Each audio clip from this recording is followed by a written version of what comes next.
Welcome to NN1 news. వార్తలు చదువుతున్నది మీ వర్షిత. భద్రాద్రి కొత్తగూడెం జిల్లా పాల్వంచ మండలం రంగాపురం గ్రామ ప్రాథమిక పాఠశాల గేట్ ఎదురుగా నిన్న ఆదివారం రోజు కావడంతోటి రాత్రికి రాత్రే స్కూల్ గేట్ ఎదురుగా ఎవరో గుర్తు తెలియని వ్యక్తులు క్షుద్ర పూజలు చేశారంటూ స్కూల్ గేట్ ఎదురుగా నిమ్మకాయలు, బొగ్గు, కొబ్బరికాయ వంటివి రకరకాలుగా అలంకరించి క్షుద్ర పూజలు చేశారంటూ స్థానికులు తీవ్ర భయాందోళనకు గురవుతున్నారు.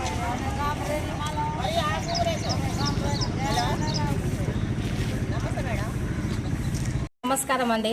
మాది భద్రాద్రి కొత్తగూడెం జిల్లా పాల్వంచ మండలం రంగాపురం గ్రామం అండి. మా రంగాపురం స్కూల్ ప్రాథమిక పాఠశాల గేట్ ఎదురుగా క్షుద్ర పూజలు జరిగినాయండి నిన్న ఆదివారం కావడంతో పిల్లలు స్కూల్కి రావడానికి బాగా భయపడుతున్నారు.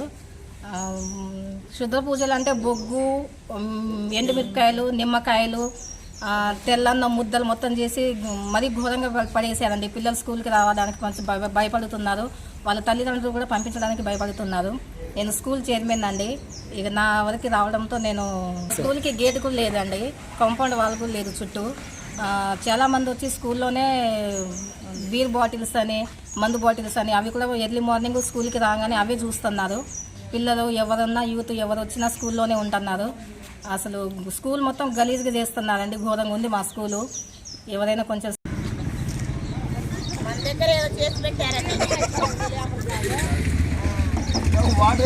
వాడు కూడా